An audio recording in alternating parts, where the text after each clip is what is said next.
Bonjour et bienvenue pour le tirage du jour. Alors aujourd'hui à nouveau 3 cartes, toujours les chemins de Qumran, donc vraiment avec l'objectif d'une guérison. Donc comme la semaine dernière, je crois que j'ai fait ça la semaine dernière, c'est une question, un obstacle et une ressource. Sachant qu'il y a un obstacle qui est tombé et donc ça sera un obstacle commun en plus pour tout le monde. Voilà. Donc je vous invite à simplement fermer les yeux et à poser votre intention, voilà, sur un point qui vous pose problème, quelque chose sur lequel vous voudriez travailler et avancer. La non-confiance en vous, le lâcher prise, des choses comme ça. Puis je vous invite à choisir un tas entre 1 et 3. Alors, pour ceux qui ont choisi le numéro 1, la question que l'on vient vous poser, c'est: quelle est la part de l'ego dans ton tourment? Alors, en effet, souvent, quand il y a des problèmes, ça vient du mental. Et c'est là où c'est compliqué parce que notre mental aime bien les problèmes, aime bien tourner en boucle tout ce qui est négatif. Mais en vrai, notre âme, notre cœur, tout va bien de leur point de vue, tout va bien, toujours. Donc là, c'est peut-être de voir quelle est la part de votre mental dans votre problématique. L'obstacle pour vous, c'est la matière est dangereuse. C'est cette croyance qui vient vous dire que peut-être vous n'avez pas le droit d'être dans du luxe, dans des belles choses, que pour vous c'est dangereux. Alors pour peu que vous soyez dans le spirituel, là ça vient vous dire un peu que vous avez cette croyance de bah non mais je suis spirituelle donc je peux pas gagner ma vie, je peux pas en faire un métier, je peux pas me faire payer pour ça. Et donc cette notion de matière, d'argent, d'abondance, tout ça en fait c'est bloqué et c'est dangereux pour vous. Mais ça aussi, ça vient du mental. Et enfin, votre ressource pour vous, c'est le libre arbitre. Alors, même si vous êtes dans le mental, dans l'ego, cette notion de libre arbitre vient vous rappeler que de toute façon, vous avez toujours le choix. Et que peu importe le choix que vous allez faire, ça sera forcément le bon choix pour vous. D'accord? Donc, il faut aussi un peu dédramatiser ça et de vous dire que dès l'instant où vous vous écoutez vraiment profondément, tant pis, même si c'est un choix de votre mental, le principal c'est de réussir à vous écouter. Et vous verrez que petit à petit, vos choix se feront surtout en fonction de votre cœur. Si vous pensez toujours à peut-être méditer avant de prendre une décision pour prendre la meilleure décision possible pour vous. Je donnerai l'obstacle pour les 3 tas à la fin. Pour le tas numéro 2. Alors, la question qu'on vient vous poser, c'est: quelle est l'émotion présente? Alors là, l'invitation, c'est donc de déterminer par rapport à votre problématique, donc quelle est l'émotion présente. Est-ce que c'est de la tristesse? Est-ce que c'est de la peur? Est-ce que c'est de la colère? Ou est-ce que c'est de la joie? Ça peut être aussi une émotion positive. Mais de mettre le doigt dessus et de réussir à déterminer quelle partie de vous est dans cette émotion. Alors, ensuite, l'obstacle que vous avez, c'est: les autres sont un danger pour moi. Alors ça aussi, c'est une croyance. Une croyance que peut-être on est mieux seul. Vous savez qu'on dit tout le temps: oh, vaut mieux être seul que mal accompagné. Bah ça va un peu avec les autres sont un danger pour moi.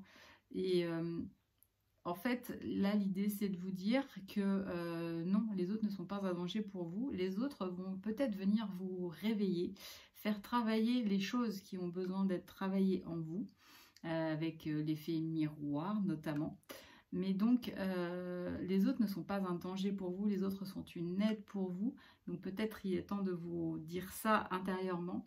Et les autres sont là pour vous faire avancer, d'accord? Et n'oubliez pas que vous n'êtes jamais seul. Et donc n'hésitez pas aussi à demander de l'aide autour de vous. Voilà.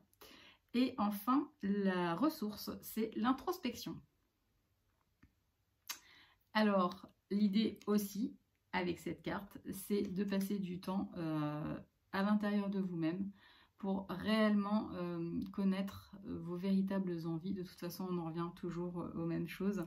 Mais voilà, peut-être aussi d'essayer d'éclairer quelle est cette partie de vous qui pense que les autres sont un danger pour vous, d'où vous vient cette croyance, mais sans vous juger, sans trop insister sur ces questions. de simplement prendre le temps d'être en silence avec vous-même, de faire le vide et de juste trouver l'émotion la plus paisible possible. Voilà pour les numéros 2 et pour le numéro 3. La question, de quoi as-tu peur? Alors là, donc à vous de définir quelle est réellement la peur qui est cachée derrière votre intention de départ.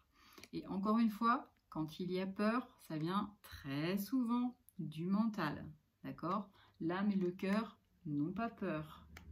Donc peut-être de voir réellement quelle peur vous avez et d'essayer de la dédramatiser, cette peur, de l'apprivoiser et de vous dire « Ah oui, non, en fait, il n'y a pas vraiment de quoi avoir peur, tout va bien. » L'obstacle, les liens. Un lien avec un autre ou les autres. C'est rigolo, dans le tas numéro 2, on a les autres sont un danger pour moi. Et puis là, c'est un lien avec un autre ou les autres. Alors là, peut-être qu'on est dans des relations d'attachement. En fait, c'est ce qui me vient. De quoi as-tu peur? Ça peut être d'avoir peur de rompre avec quelqu'un. De quitter des relations, que ce soit amoureuses ou amicales. Et donc, ça peut être des liens toxiques qui se sont créés. Donc, peut-être que vous avez l'habitude d'être dans des liens toxiques. D'accord, que ce soit donc encore une fois en amour ou en amitié, ou même peut-être avec vos parents. Alors il y a un exercice très bien pour couper les liens, c'est les bonhommes allumettes de Jacques Martel. Voilà, vous pouvez taper sur Google si vous ne connaissez pas, mais le principe c'est de dessiner de petits personnages, de mettre les liens entre les deux et de couper ensuite la feuille. Donc pour ceux qui ont choisi ce tas-là, je pense que ça pourrait être une bonne chose parce que je ressens des liens toxiques dans vos relations, d'accord? Donc voilà, peut-être d'essayer de travailler là-dessus. Et votre ressource, c'est la prière. Donc la prière, c'est un peu aussi quelque chose qu'on peut faire en méditation. C'est donc de simplement prier et oser demander de l'aide, oser demander aussi ce dont on a réellement envie, d'accord? Donc là, en lien avec vos peurs et les autres, peut-être que vous avez aussi peur de prier, de demander les choses, parce que finalement, vous dites que vous avez demandé à plus avoir des relations toxiques, mais finalement, elles arrivent toujours. Oui, mais c'est parce que vous avez encore besoin d'avancer et qu'il y a des choses qui ne sont pas guéries de ce côté-là. Donc, ne soyez pas trop dur avec vous-même et laissez cette prière émerger du plus profond de votre cœur et laissez ces relations vous guérir de ce qui a besoin d'être guéri. Et donc l'obstacle qui est tombé, qui était commun avec tout le monde, c'est Dieu me juge. Alors voilà, on a souvent cette croyance-là aussi parce que les religions, malheureusement, qui sont, ce n'est que mon avis, créées par l'homme, et que le message premier de Dieu est loin d'être ça, et Dieu, vous pouvez l'appeler l'univers, la source, comme vous voulez, mais j'en parle souvent. Mais dans les religions, il y a toujours cette notion de bien et de mal. Il y a toujours cette notion de si tu fais ça, tu vas aller en enfer, si tu fais ça, tu vas aller au paradis. Et malgré tout, qu'on soit croyant ou non, quand on vient en tout cas des familles où il y a cette croyance, et puis même, c'est tellement partout, si tu fais le bien, tu vas aller au paradis, si tu fais le mal, tu vas aller en enfer. Que finalement, on vit toujours avec cette notion de juge.